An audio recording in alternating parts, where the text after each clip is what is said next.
Qala Allah Ta'ala bismillahirrahmanirrahim yarfa'illahu alladhina amanu minkum walladhina utul ilma darajat. Al-ayah وقال النبي صلى الله عليه وسلم طلب العلم فريضة على كل مسلم ومسلمة.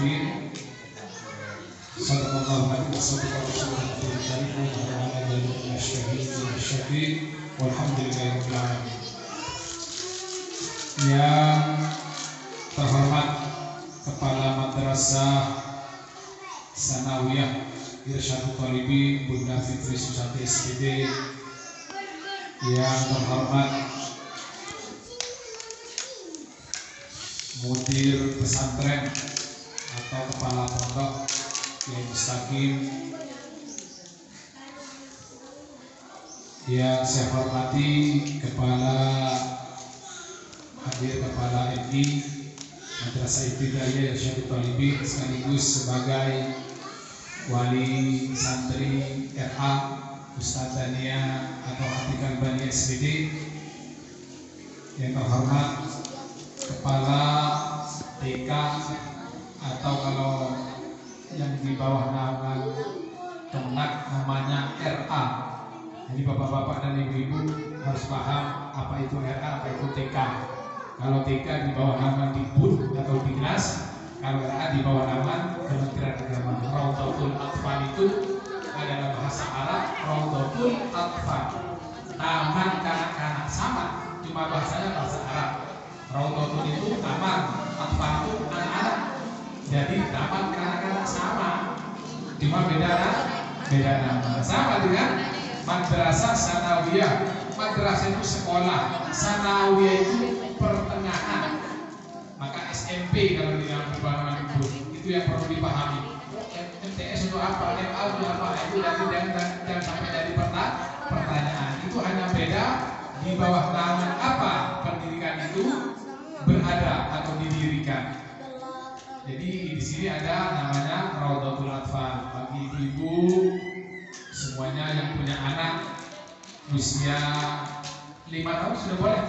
5 tahun sudah boleh. Tapi kalau 5 tahun biasanya di sini nanti akan ditempuh selama 2 tahun.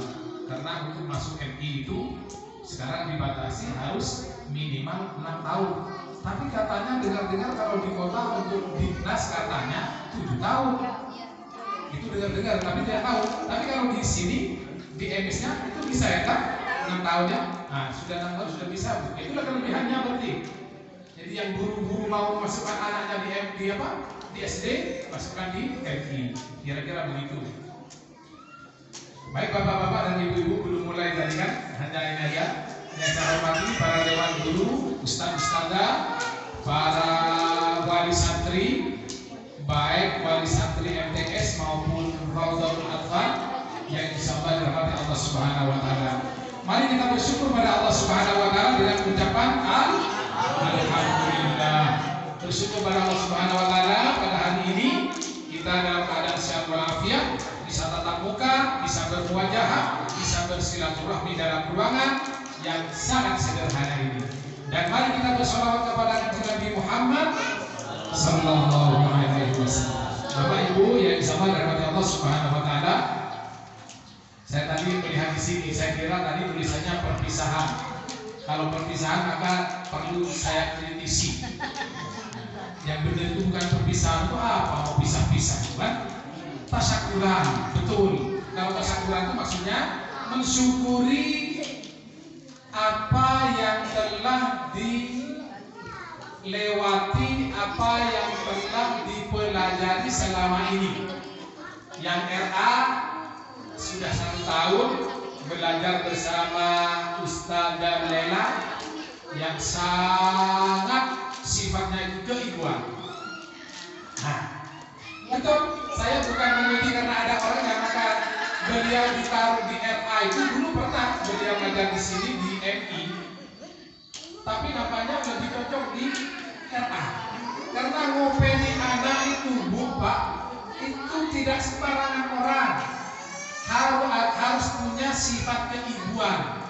Jadi telaten, praten, apalagi yang seperti itulah. Jadi ngopen, agak tahu. Jadi harus ngopen. Lah belajarnya tidak bisa saat disamakan dengan anak MTS yang sudah mulai berkumis ini. Belajarnya mereka itu sambil main belajar. Nah, contoh anak yang ini yang Afnan ini. Nah, sebentar paling setengah jam di kelasnya tuh. Dia keluar. Males, namun yang belajar mau bosan. Tapi kalau tidak ini kita tidak sabaran. Ya gimana repot katanya kan? Nah itu. Jadi mereka itu belajarnya memang sambil bermain. Memang menurut Islam itu masa-masa di bawah 7 tahun itu, bahkan sampai 7 tahun itu masih masa-masa bermain. Rasulullah ngajak main cucunya itu biasa. Cuma sekarang memang selain sambil bermain sambil belajar, ada yang ditangkap oleh mereka itu. Jadi jangan dikira waktu sambil main ayun-ayunan itu ada yang ditangkap oleh mereka itu. Dan itu adalah tahap pembelajaran. Dan alhamdulillah ada 6 ya. Ada 6 anak RA yang insya Allah siap melanjutkan di MI. Tapi yang satu ini antara iya dan tidak. Abang Arsan ini nih. Kalau yang lain yang 5 ini positif bisa masuk di MI. Dan Abang Arsan ini masih 6 kurang. Jadi nanti di bulan 10 nanti baru pas 6 tahun. Ini masih bisa ditolong atau tidak nanti di emis. Bukan masalah ini kan yang punya ya, tidak bisa begitu. Bukan masalah yang punya atau tidak. Di aplikasi itu bisa atau tidak, itu aja. Kalau tidak bisa, jangan nanti anak presiden juga nggak bisa. Itu aplikasi. Sama dengan buku nikah. Oh karena yang punya hajat kepala KUA daftar sekarang mau bulan besok buku nikah tidak bisa. Harus memenuhi syarat. Makanya kemarin saya juga ini cerita sedikit agak nampak berkas dari Madura itu saya ini terus memberitahu jangan sampai kurang dari 10 hari kerja, tidak bisa ditolong. Tidak ada istilahnya kalau dulu ya, kalau sekarang sudah mulai aplikasi. Jadi mudah-mudahan yang 6 termasuk Hasan mungkin bisa masuk ke jenjang berikutnya, yaitu masuk MI atau SD. Kalau yang Afnan memang itu bawah dia. Sekarang baru pas dia 4 tahun. Jadi 2 tahun lagi baru SD nanti sebetulnya dia. Cuma ikut-ikutan aja lah. Tapi walaupun ikut-ikutan kan sudah tahu mengenal huruf A, mengenal A, B, ba, ta, dan seterusnya. Bapak Ibu hadirin yang disabar oleh Allah Subhanahu Wa Taala. Jadi ini sudah benar. Ini judulnya ini tasyakuran, bukan perpisahan. Begitu juga dengan MTS yang sudah selama ini belajar 3 tahun lamanya, belajar di pendidikan formal maupun informal di pesantrennya, itu sudah kami berikan. Menurut kami itulah yang terbaik. Kami berikan semua, tinggal diserahkan dengan Allah Subhanahu Wa Taala. Tugas guru itu hanya mengajar, berdoa kepada Allah supaya ilmu yang disampaikan oleh guru bisa bermanfaat bagi santri-santrinya atau bagi murid-muridnya. Itu tugasnya. Adapun yang memberi pemahaman, memberikan daya tangkap yang baik, itu urusan Allah. Guru itu hanya memberikan bagaimana metode pembelajaran terbaik untuk anak-anaknya. Dan jangan lupa di malam harinya guru itu berdoa kepada Allah Subhanahu Wa Taala. Ini yang terpenting Pak. Manfaat dan tidaknya ilmu, berhasil dan tidaknya seorang santri bukan pada saat menjalankan atau saat mengadakan pembelajaran atau saat belajar di pesantren, tapi ketika nanti sudah pulang lulus, dia bermanfaat atau tidak untuk masyarakat. Itu yang paling penting Bapak-bapak dan Ibu. Sekarang misalkan Bapak-bapak ketika pulang dari sini, oh kok anak saya nggak begini-begini aja ya, nggak ada perkembangan. Belum tentu Bapak-bapak dan Ibu-ibu. Ada komanya masih. Saya kasih cerita sedikit. Saya punya kawan. Waktu mondok, ya bukan pas-pasan. Bisa dikatakan dia di bawah standar. Ya karena sudah kuliah, karena buku biru itu kalau sudah kuliah boleh ini, boleh apa namanya, boleh merokok, ngopi boleh kalau sudah kuliah. Tinggalnya bisa di luar, di kos-kosan, bisa juga di pesantren kalau sudah kuliah. Kalau sekarang tidak bisa, ditubir dulu.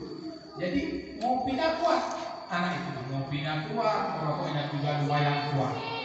Belajarnya tidak kuat, sholatnya tidak kuat. Tapi cerita ini, alhamdulillah sekarang dituakan oleh masyarakat. Subhanallah, itulah yang namanya barokah. Di pesantren itu jangan khawatir, barokah pasti ada. Nah yang berdiri ini, yang berdiri sekarang cerita kan, itu juga tidak rajin-rajin amat dulu, biasa aja lah, standar bagian barat, bagian ngaji, ngaji sama kiai kasih makna. Tapi ketika ngaji kadang tertidur, jadi penanya kemana-mana, karena matanya sudah pejam, akalnya sudah tidak tersambung lagi. Jadi makna kitabnya itu kemana-mana, tahu-tahu kaget sudah lembaran berikutnya kiai membaca, bukan. Tapi apa? Kiai saya tidak tegur itu, lupa, membiarkan. Makanya saya juga sampaikan kepada anak-anak santri-santri saya dengan catatan tidak punya niat untuk tidur, tapi tertidur karena capek. Tidak apa-apa. Ilmu itu urusan Allah. Guru itu hanya perantara menyampaikan ilmu kepada bapak-bapak dan ibu-ibu. Yakinlah itu. Iya, yang berdiri juga tidak rajin-rajin amat, kadang tidur waktu ngaji. Ya, bagian kopi kadang juga ngopi. Dulu kopi, sekarang nggak kopi. Merokok juga dulu waktu kuliah, sekarang tidak merokok. Jadi itulah cerita. Jadi intinya sudah 3 tahun mengabdi di sini, belajar di pesantren ini. Seperti apa yang disampaikan oleh Bunda Fitri, harapannya masih tetap bergabung dengan pesantren ini. Walaupun sedikit ibu-ibu, bapak-bapak, jangan ya seperti ini ya. Oh, jangan berpikir yang banyak itu bagus. Jangan berpikir banyak itu bagus, belum tentu. Bagus itu dari segi apa, yang tidak bagus dari segi apa. Itu yang penting ibu-ibu yang perlu disadari bersama. Allah Subhanahu wa taala di dalam Al-Qur'an menyampaikan, kami fi'atin qalilatin walabat si'atan katsiratan fi idznillah. Ada sedikit tapi lebih baik daripada yang banyak, bahkan lebih unggul daripada yang banyak. Itu banyak yang seperti itu dengan cara atau gaya, metode atau cara mengajarnya yang baik dan benar. Dan kelebihannya di pesantren itu bapak-bapak dan ibu-ibu, gurunya selain mengajar itu, malamnya gurunya itu pasti bermunajat kepada Allah Subhanahu wa taala bagaimana supaya anak didiknya, santrinya menjadi orang yang soleh, solehah, bermanfaat ilmunya, bermanfaat bagi diri sendiri, bermanfaat bagi lingkungan sekitarnya. Kapan itu? Kalau sudah lulus dari pendidikan. Itu jadi harapannya. Untuk yang MI, untuk yang RA nanti tetap melanjutkan di MI di sini. Insya Allah nanti berkesinambungan, pembelajarannya bersinambung, nyambung masih nyambung. Jadi tidak pindah. Nah kalau sudah belajar ini abata, masih terus belajar di MI-nya. Pun juga demikian MTS yang sudah belajar fikih, belajar fardhu qolik. Nanti kalau sudah naik fardhu sudah tamat, maka di atasnya juga ada namanya kifayatul ahya, terus bersambung dia, pembelajaran itu bersambung. Maka di dalam makalah atau bisa dikatakan ini makalah daripada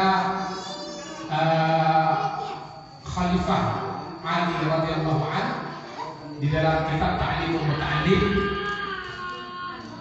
alala tanalul ilma illa bisittatin sabbika amma jamu'iha bibayani, ada dzaka'un wa hirsun wa istibalun wa bulghatun wa irsyad ustadz wa tulis zamani.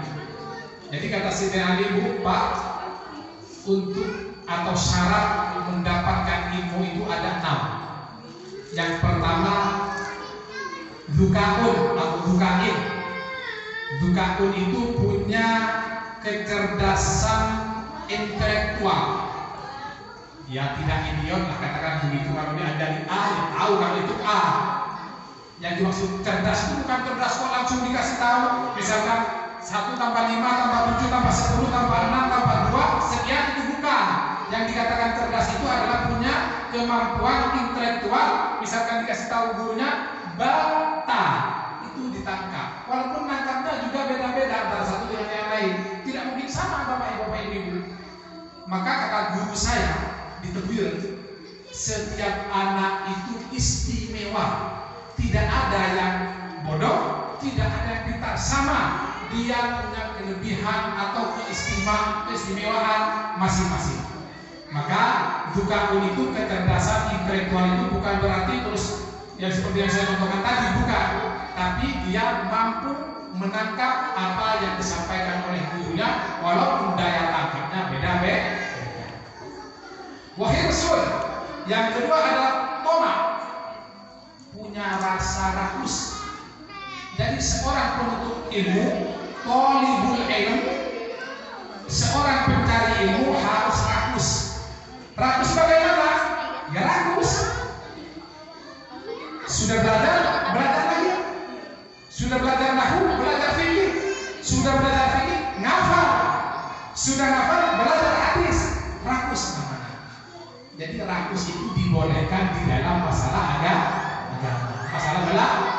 Rakus dalam hal dunia itu yang tidak boleh. Jadi harus rakus. Anak-anak harus rakus. Pagi belajar, siang belajar, sore belajar, malam juga belajar. Rakus. Dzuka'un wa hirsun. Dan yang ketiga, wastibarun. Apa itu? Sabar. Aduh, masih ngantuk ya ini. Sabar. Pergi ke kamar mandi atau ke keran, wudhu, hilang ngantuknya. Walaupun nanti ngantuk lagi, enggak apa-apa. Wastibar, sabar. Aduh, sedang tidur enak-enak, baru jam 4:15 menit sudah dibangunin sama ustaz untuk sholat tahajud. Sabar. Karena selain belajar juga harus bermunajat kepada Allah Subhanahu wa Ta'ala. Harus minta dengan Allah Subhanahu wa Ta'ala. Selain juga gurunya. Jadi tidak mengandalkan gurunya saja, santrinya juga harus bermunajat. Harus sabar. Habis subuh baca waqiah terus. Sabar. Karena dibaca terus waqiahnya hampir hafal semua. Tanpa dihafal sudah mau hafal sendiri karena dibaca secara rutin. Karena salah satu manfaat daripada waqiah itu katanya memperlancar rezeki. Jadi sabar. Itu seorang penuntut ilmu, santri itu harus sabar. Wabulghatun. Apa yang keempat? Wabulghatun. Apa lanjutan? Kita ayo. Apa? Syarat yang keempat wabulghatun. Apa? Punya modal. Punya pena. Harus punya pena. Maksudnya modal itu bukan ini, Bu. Bukan menyangkut banyak juga kan samanya itu kan ke sana arahnya, bukan ke sana arahnya, banyak juga kan samanya bukan. Modal itu, jadi kalau mau belajar harus punya pena, harus ada kitab, harus punya buku. Lah kalau tidak punya buku gimana mau belajar? Kalau tidak punya pena? Bagaimana mau menulis apa yang telah disampaikan atau diterangkan oleh gurunya kalau tidak punya modal? Jadi harus ada punya buku, punya pena dan perlengkapan lainnya yang menunjang untuk pendidikan. Itu yang keempat. Berapa lagi? Dua lagi. Yang kelima, wa irsyadu ustadz, mengikuti petunjuk arahan guru. Kalau gurunya jangan boleh pulang, jangan jangan kabur. Tidak balik 2 hari tidak balik. Ya, ustaz guru itu punya pertimbangan sendiri kenapa tidak boleh balik. Pasti punya pertimbangan sendiri. Loh, di sini masih enak loh, Bu.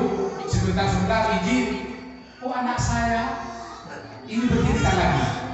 Vina yang sekarang kelas 1, posisinya sekarang kelas 1 MTS ini. mondoknya di Madura. Kalau terdaftarnya MTS Irsyadul Talibin. Memang gurunya menyerahkan kepada kita, silahkan di MS-nya didaftarkan di sana, belajarnya di sini. Nah itu kemarin demam Pak, bahkan muntah darah. Itu izinnya luar biasa. Tidak Pak, tidak masalah. Tidak apa adanya. Kami tanggung jawab. Besok kami bawa. Tidak bisa. Padahal waktu itu saya cemas betul Pak. Jadi kalau pesantren itu ketat itu biasa. Di sini tidak terlalu ketat ya, apalagi tidak pagar. Cuma karena tidak terlalu ketat, kadang-kadang izin tidak dikasih, maksa berangkat. Itu namanya tidak irsyad mustaqim. Jadi mengikuti petunjuk atau arahan guru. Itu syarat memperoleh ilmu yang kelima. Lalu syarat yang keenam apa? Watul zamanin, usianya panjang. Syarat keenam itu usianya panjang. Lah di Irsyadul Talibin di Tebing 13 baru setahun mau keluar, baru 2 tahun mau keluar, baru 3 tahun baru mulai bisa sudah mau keluar. Ini tidak tulus zaman. Tulus zaman itu bahkan dinyatakan oleh para pakar ilmu itu 10 tahun menimba ilmu. Itu baru tulus zaman. Nah ini yang santri-santri dulu yang senior itu kadang di pesantren itu berapa tahun. Nah contoh yang berdiri ini berapa tahun di pesantren? Dari mulai 91 sampai tahun 2000 di Tebuiran. Yang didapat masih sedikit sekali. Sedikit yang didapat. Apalagi yang 3 tahun, apalagi yang 2 tahun, 4 tahun, 5 tahun. Yang 10 tahun itu hanya memperoleh ilmu sangat sedikit. 10 tahun. Kita kalau yang kaki ini nampaknya belasan tahun beliau ini. Jadi agak banyak dikit. Berapa tahun yang kaki? Mondoknya? Hah? 25 tahun. 25 tahun. Tapi sama ngabdinya kayaknya ini. Ya, sama ngabdinya ya. Sama mengabdinya mungkin, sama ngajarnya mungkin yang 25. Apa? Belajarnya aja. Kok sama ngabdinya aja. Sama ngabdinya, sama belajar. Tapi ngabdi di pesantren itu sambil belajar biasanya. Sambil ngajar santrinya, biasanya ngaji sama kiainya. Jadi biasa di pesantren itu kan guru-guru itu ngaji sama kiainya. Itu biasanya begitu. Jadi 25 tahun kayak hakim ibu, yang berdiri hanya 10 tahun. Jadi setidaknya ya mungkin mulai dari MTS sampai MA di Irsyadul Talibin. Jadi tuntas, pembelajaran tuntas. Insya Allah swasta memang madrasah aliyah Al-Wahid Hasyim itu swasta. Tapi pembelajarannya insya Allah dengan madrasah aliyah negeri juga tidak kalah penting. Insya Allah sama, ada. Fisikanya juga sama-sama ada. Ini kan guru fisikanya kan beliau nih, kepala sekolahnya, Bunda Fitri. Nah kalau Yai tidak paham kalau fisika itu, kalau belajar di agama, nah boleh, kembali takir sama Yai boleh. Tapi kalau urusan umum, jadi di pesantren ini sudah selengkap. Gurunya ada yang memang keluaran umum. Nah ini Ustaz Monik ini keluaran eksak sekolah umum. Nah ahli biologi juga ya. Jadi walaupun bendahara sampai ngajar biologi di MA. Ada guru-guru eksaknya ada. Jadi jangan dikira di pesantren itu hanya diajari ilmu agama aja, ilmu umumnya juga ada. Misalkan mau ke kedokteran nanti insya Allah juga bisa asal mampu secara finansial dan secara EQ. Karena kalau kedokteran itu katanya harus di atas rata-rata kecerdasan intelektualnya dan juga ininya kalau kedokteran. Bisa banyak dari pesantren itu menjadi dokter itu banyak. Jadi polisi apalagi banyak, tidak dikhawatirkan. Artinya lulusan pesantren itu Bapak Ibu mampu bersaing di segala lini kehidupan bermasyarakat, berbangsa dan bernegara. Mau jadi apapun nantinya itu tergantung takdir dari Allah Subhanahu wa Ta'ala. Itu saja harapannya, baik MI maupun MTS mudah-mudahan masih tetap bergabung dengan keluarga besar Pondok Pesantren Tebuiran 13. Selamat kepada anak-anak RA yang akan melanjutkan ke MI-nya nanti.